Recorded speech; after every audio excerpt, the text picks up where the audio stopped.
Imaginez que demain, vous vous réveillez et que la France est libre, vraiment libre. Plus de Bruxelles qui décide à votre place, plus de Berlin qui nous met la tête sous l'eau, plus de milliards qui partent en fumée tous les ans. Vous allez me dire, c'est un rêve de facho. Eh ben non, c'est plutôt un cauchemar qu'on vit déjà. Et aujourd'hui, je vais vous prouver que sans l'Union Européenne, la France redeviendrait un géant. Accrochez-vous, parce que vous allez vouloir partager cette vidéo à toute votre liste de contacts. Imagine la France en 1957, une femme libre, une géante, une nation avec des épaules assez larges pour porter des rêves et des générations entières. Ce jour-là, elle signe un traité, pas un pacte diabolique, pas une reddition, non, juste un accord entre voisins. On lui dit « Ne t'inquiète pas, c'est juste du commerce.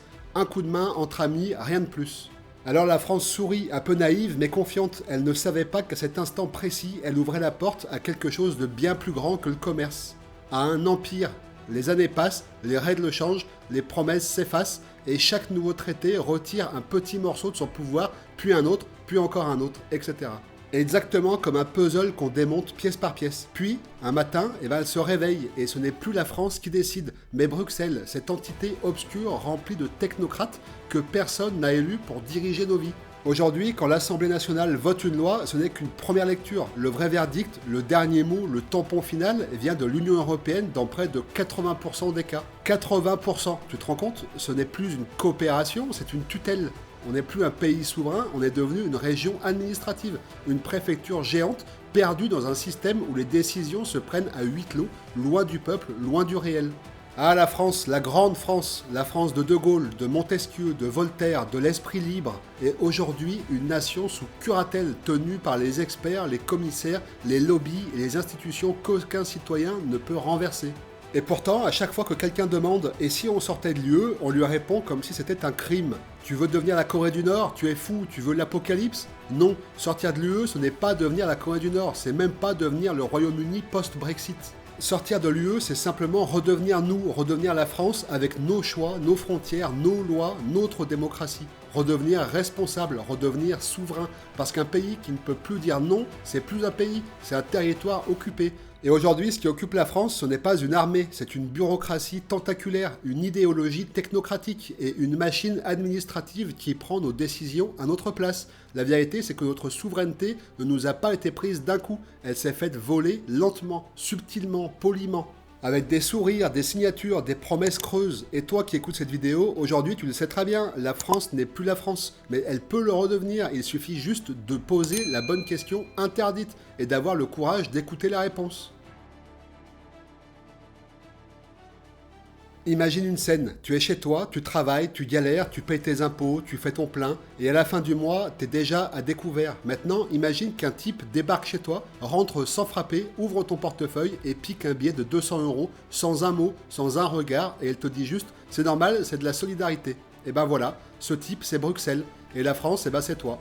Parce que tous les ans, on envoie environ 25 milliards d'euros à l'Union Européenne, et tu sais combien revient chez nous? À peine 15. Donc 10 milliards qui disparaissent dans le néant tous les ans comme un abonnement pas désactivé. Et non, c'est pas 9 milliards, ni 7 milliards, ni on ne sait pas, c'est le chiffre officiel du budget français de 2024. Et attention, parce que 10 milliards, c'est pas des cacahuètes, c'est pas 2 ronds de serviettes, c'est la clé pour changer la vie de millions de Français, littéralement. 10 milliards, ça représente quoi? Supprimer la taxe carburant pour tout le pays, pas juste la baisser, la supprimer. Supprimer définitivement la taxe d'habitation pour tout le monde, fini, plus jamais un centime. Doubler le budget des hôpitaux, on passe de services saturés à des services humains, accessibles, dignes. Donner 500 € par mois à chaque étudiant. Fini les pâtes au beurre, fini les boulots de nuit, fini les abandons d'études. Augmenter les retraites de 100 € par mois pour tous les retraités à moins de 1500 €. Tout ça chaque année. Mais non, avec cet argent, la Pologne construit des autoroutes flambant neuves, l'Espagne aligne des lignes de TGV qu'on n'a même pas chez nous, la Roumanie modernise ses infrastructures pendant que nos profs mettent des seaux sous les fuites d'eau. Et nous, on a des routes pleines de trous, des écoles délabrées, des trains qui tombent en ruine, des urgences qui ferment par manque de personnel, et on te dit, c'est ça la solidarité européenne? Eh bien non, soyons sérieux 2 minutes, quand quelqu'un prend 25 milliards chez toi, t'en rend 15 et utilise le reste pour rénover la maison du voisin, c'est pas de la solidarité, c'est du racket légal. Et le plus triste, c'est qu'on s'y est habitué, on ne se demande même plus où part notre argent. On lève les bras, on paye paye et on se tait. Mais ouvre les yeux, 10 milliards par an, c'est 100 milliards en 10 ans. 100 milliards, de quoi transformer un pays entier. Alors la vraie question, c'est pas pourquoi certains veulent sortir de l'Union européenne. La vraie question, c'est comment a-t-on pu accepter de perdre 10 milliards par an pendant 20 ans sans rien dire ? Imagine la France avant l'euro. Elle n'était pas parfaite, loin de là, mais elle avait une arme. Une arme simple, discrète, mais redoutablement efficace, sa monnaie. Quand l'économie ralentissait, hop, on dévaluait le franc, les exportations repartaient, les usines tournaient, les salaires vivaient encore, la France respirait. Puis l'euro est arrivé, pas par amour, pas par nécessité, mais pour arrimer l'Europe autour d'un moteur, l'Allemagne. Et là, la France s'est retrouvée attachée à une monnaie beaucoup trop forte pour elle, comme quelqu'un qu'on obligerait à courir avec un sac de ciment sur le dos. Pendant que l'Allemagne, elle, chaussait des Nike Air Max, car l'euro, c'est leur monnaie idéale, une monnaie forte pour un pays industriellement fort. Mais pour nous, c'est un corset, un étau, une corde. Nos produits deviennent automatiquement 20 à 30% trop chers à l'export. Nos entreprises se battent avec une main attachée dans le dos. Nos usines ferment, nos régions se vident, nos salaires stagnent. Notre pouvoir d'achat s'effrite lentement, silencieusement, comme un mur qui s'effondre brique après brique. Et attention, le chiffre qui pique, depuis l'an 2000, l'Allemagne a gagné plus de 2000 milliards d'euros grâce à l'euro. 2000 milliards, c'est plus que tout l'or de Fort Knox. Et c'est nous qui avons payé la facture.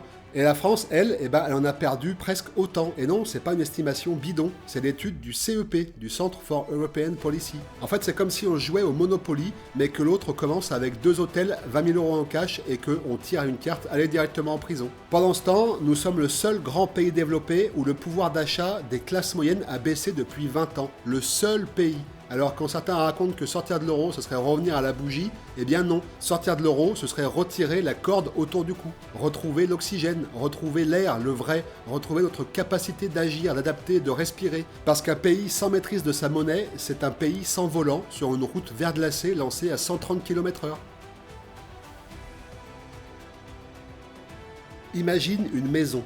Ta maison. Tu y vis, tu y payes tout, tes factures, tes travaux, tes impôts, tes galères. Et un jour, quelqu'un t'explique, désormais, la porte d'entrée doit rester ouverte, c'est plus moderne. Tu réponds, mais je fais comment pour savoir qui rentre ?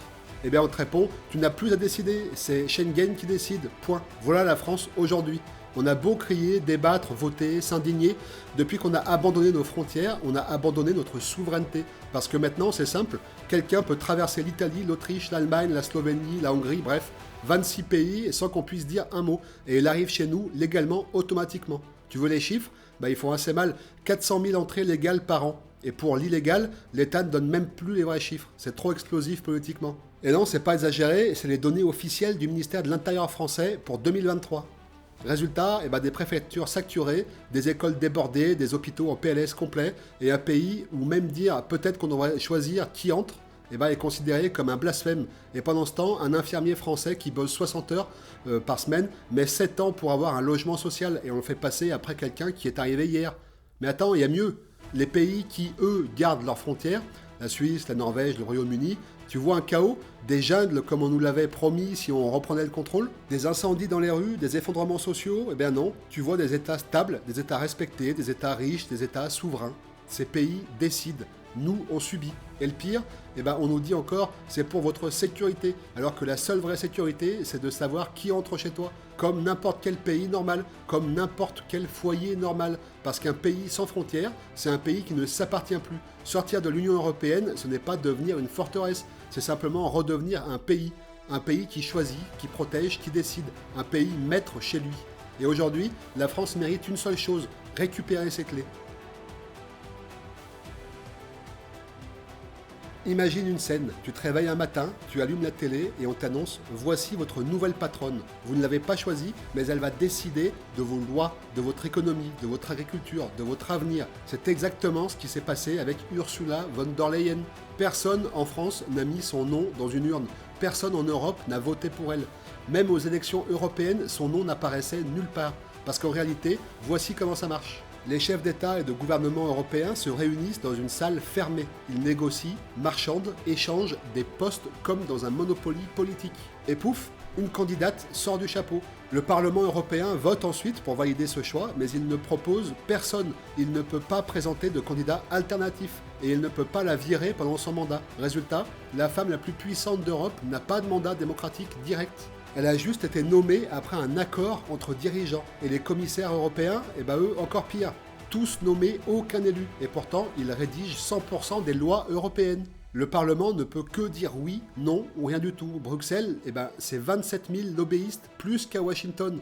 Ils rôdent dans les couloirs, influencent les textes, rédigent des amendements, soufflent à l'oreille des commissaires. Le Parlement européen, c'est une chambre d'enregistrement. Il n'a pas l'initiative des lois, il ne peut pas renverser la commission, il ne peut pas renvoyer un commissaire. En France, même un président de la République peut être dégagé en 5 ans. À Bruxelles, eh ben, aucun citoyen n'a le pouvoir de sanctionner ceux qui décident pour 450 millions de personnes. Et non, ce n'est pas caricatural, c'est le fonctionnement décrit par le site officiel de l'Union européenne. Parce que c'est ça l'Union européenne d'aujourd'hui, une machine qui parle de démocratie, mais qui fonctionne comme une oligarchie technocratique, où le peuple n'a qu'un rôle symbolique. Sortir de l'UE, eh ben, ce n'est pas s'isoler du monde, ce n'est pas quitter la modernité, ce n'est pas être anti-Europe, c'est juste rendre le pouvoir à ceux à qui il appartient, le peuple français. Pas à des commissaires nommés, ni à des présidents choisis en coulisses, ni à des lobbyistes cachés derrière des portes en verre, c'est retrouver une démocratie, une vraie. Alors maintenant, vous savez, rester dans l'Union européenne, c'est choisir la décroissance, la soumission, la disparition douce. Sortir, c'est choisir la renaissance. Et je parle pas du parti d'Emmanuel Macron, loin de là. C'est pas un saut dans le vide, c'est un saut vers la liberté. La question n'est pas est-ce que la France peut vivre sans l'Union européenne. La vraie question c'est est-ce que la France peut continuer à mourir dans l'Union européenne. Allez, c'est tout pour cette vidéo. Vive la France libre et ciao!